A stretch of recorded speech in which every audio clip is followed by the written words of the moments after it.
Hey Bougie, click. Are you feminine or masculine? Are you okay with providing for a man and taking a leadership role in your relationship?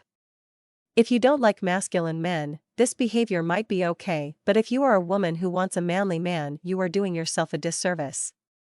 Masculine women challenge their partner's leadership, which can lead to conflicts, especially if the partner is a masculine man. Masculine women also struggle with expressing vulnerability and emotions, which are crucial for building intimacy and connection in a relationship. This can make it harder for them to connect on a deeper emotional level with their partners. A masculine man will often want his women to conform to traditional feminine roles. This can lead to internal conflicts and stress for women who exhibit masculine traits. Historically, hypergamy has been linked to traditional gender roles where women seek partners who can provide greater financial stability and social status. This aligns with the traditional view of femininity. Why hypergamy benefits pretty feminine women? While I believe that all women should have some form of independence because men cannot be fully trusted, I do not believe that means to lower our standards. Dating or marrying a man that cannot take care of you is foolish, especially if you plan on having kids. Childbirth is dangerous and unpredictable. Also, with the amount of evil going on in the world, mothers should be at home with their children to protect them from predators. It's wise for women to cultivate their own independence, both financially and emotionally. This can provide a sense of security and self-reliance, which is valuable in any relationship. However, maintaining high standards in relationships is also important. It's essential to find a partner who can provide support, especially if you plan on having children. This doesn't just mean financial support, but also emotional and practical support. Childbirth can be unpredictable and challenging, so having a supportive partner can make a significant difference during this time. Additionally, the role of a mother in protecting and nurturing her children is vital. Ensuring a safe and loving environment for children should be a top priority. The world can be a dangerous place. Being present and involved in your children's lives can help mitigate some of these risks. Nevertheless, I know not all women want children. Some women don't even want men or relationships. I, for instance, can do without kids. However, I do want a man, which is why I am married. I am also Christian and hypergamous, so having sexual relations without commitment is not ideal for me or advantageous. The phrase "better to marry than to burn" comes from the Bible, specifically 1 Corinthians 7 verse 9. It means that if someone cannot control their sexual desires, it is better for them to marry than to struggle with those desires. The term burn is used metaphorically to describe being inflamed with passion or desire. This advice was given by the Apostle Paul to encourage people to marry if they find it difficult to remain celibate, as marriage provides a proper context for sexual relations. Also, marriage fares better for women than situationships. I often see women who are solely focused on their success and independence in their youth eventually end up taking care of a man in their older age. Most women want men, and after you have become successful. Just like men, you want someone to share your life with. Pretending like this is not a reality often sets you up for failure. Most high-value men, and by that, I mean men with looks, character, and money, often are attracted to youthful, pretty feminine women. I know the truth hurts, but luckily, if you take care of yourself and work out, you can look youthful without actually being young. Men also like smart women who know their worth, but sometimes their little head overrides the big one, and they often end up with young dummies. That's because things like weight and hypermasculinity makes women look older and less attractive, and the younger a woman is, the less men have to deal with that. That's why older, overweight, hypermasculine women usually have to settle for less. They often end up being pick-me's, doing anything to get and keep a man even though they have money, education, and assets. They often end up being used for those assets by attractive low-value men who never became anything in life. So what, you can take out your own trash or open your own door, let the man do it anyway. So what, you make 6 figures and can buy your own lunch, let the man do it anyway. Let the ma be a man, because the more masculine we become, the more feminine they become. If I have to stroke a man's ego, so he will pay all the bills and protect me in case of a robbery, so be it. It beats stressing myself out working 40 hours a week at job where I'm sexually harassed and bullied by unattractive masculine women, or having to be the one confronting a robber in the middle of the night. I don't want to cut grass or change tires. Of course I can pay people to that stuff, but I would rather spend my money on clothes and fancy lunches. The same reason why men would rather have a woman than pay a maid, sex worker, or chef: reciprocity and love. Reciprocity refers to the mutual exchange or interaction between people, groups, or entities. It's like a friendly handshake between two parties, where each give or allows something to the other. Reciprocity in romantic relationships is all about the balance of giving and receiving between partners. Both partners provide emotional, physical, and sometimes financial support to each other. This could mean comforting each other after a tough day or sharing household responsibilities. Each partner puts an effort to maintain the relationship. This includes planning dates, showing affection, and being attentive to each other's needs. For example, one partner might cook dinner while the other does the dishes. Open and honest communication is key. Partners express their needs and listen to each other, ensuring that both feel heard and valued. This also involves sharing feelings and being there for each other emotionally. When one partner is feeling down, the other offers support, and vice versa. Sometimes, one partner might give more without expecting anything immediate in return, trusting that their partner will reciprocate in the future. Healthy relationships steer clear of negative reciprocity, where one partner gives minimally but expects a lot in return. This can lead to feelings of being used or unappreciated.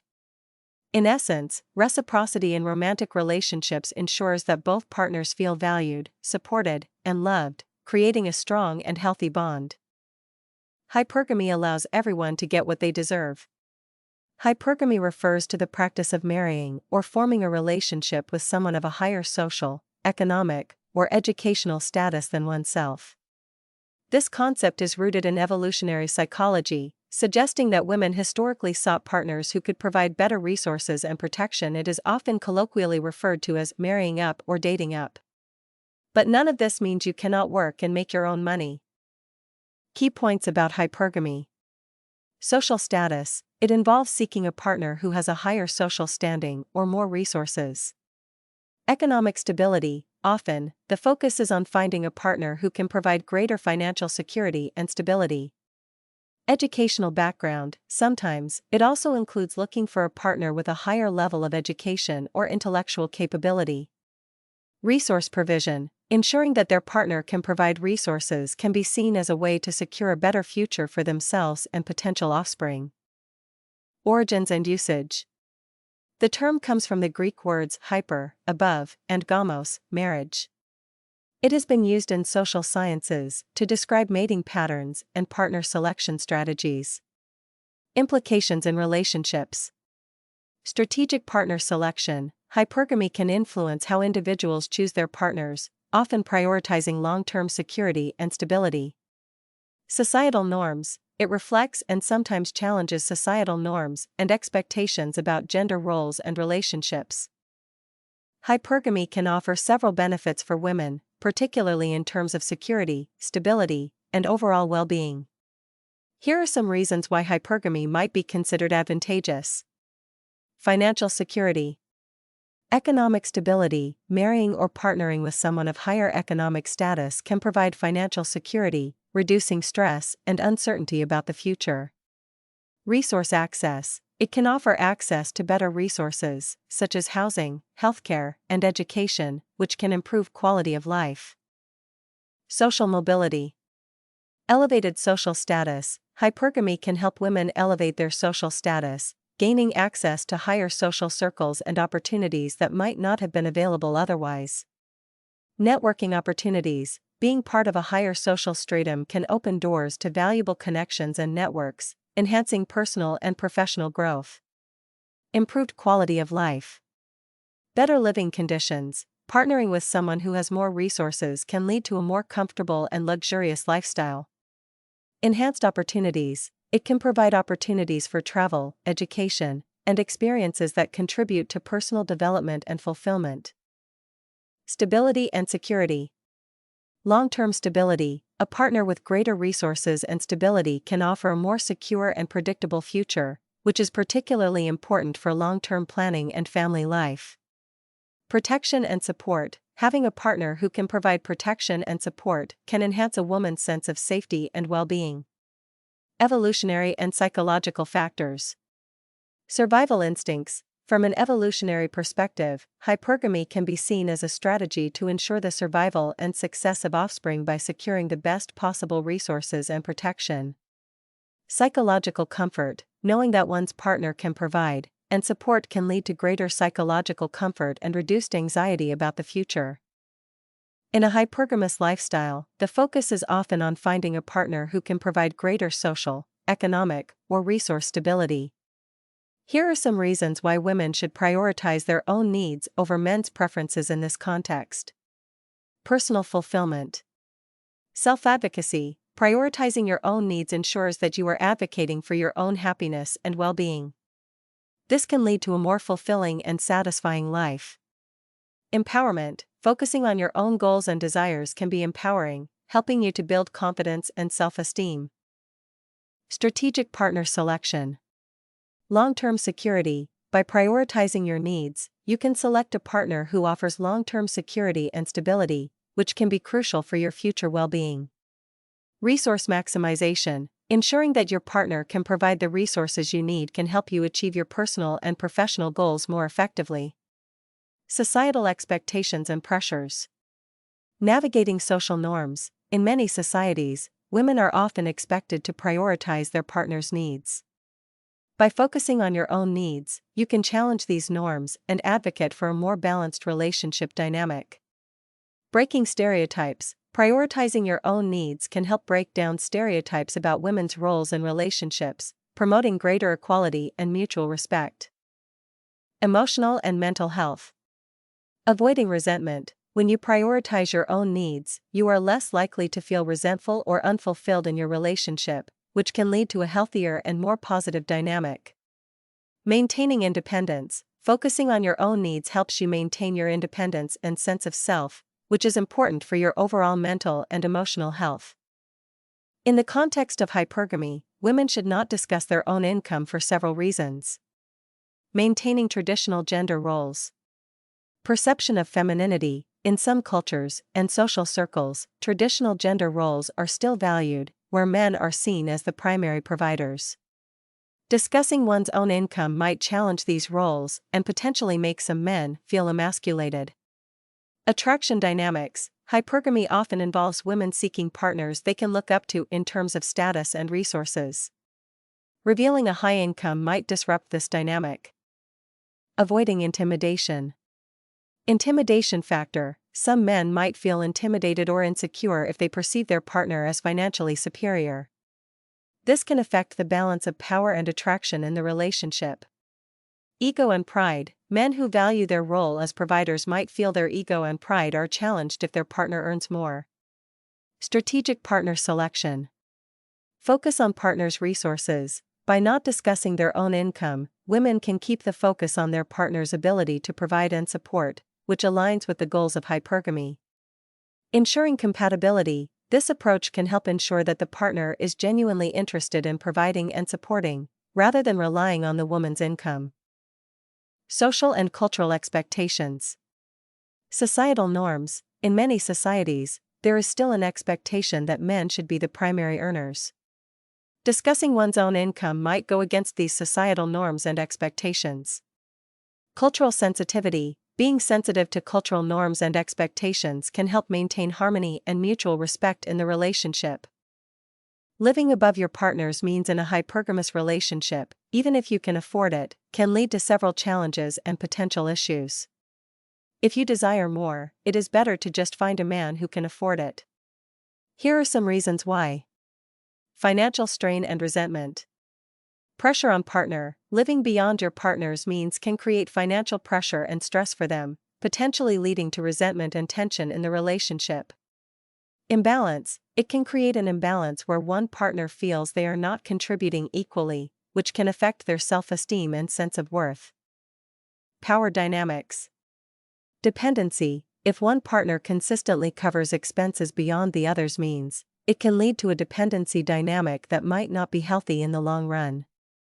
Control issues. The partner who is financially dependent might feel a loss of control or autonomy, which can lead to feelings of inadequacy or frustration. Relationship stability. Conflict potential. Financial disparities and the stress of living beyond means can lead to conflicts and disagreements, affecting the overall stability of the relationship.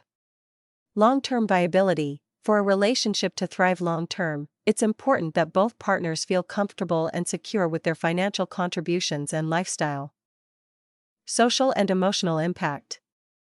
Social pressure. Living a lifestyle that one partner cannot afford can lead to social pressure and expectations that might be difficult to maintain. Emotional well-being. Constantly feeling the need to keep up with a higher standard of living can take a toll on emotional well-being and lead to stress and anxiety. Mutual respect and understanding. Shared goals. It's important to have shared financial goals and a mutual understanding of what is sustainable and comfortable for both partners. Respecting limits. Respecting each other's financial limits fosters mutual respect and understanding, which are crucial for a healthy relationship. In the context of hypergamy, women should not pay for anything when her man is around for several reasons. Reinforcing traditional gender roles. Provider role. By not paying, women reinforce the traditional role of men as providers.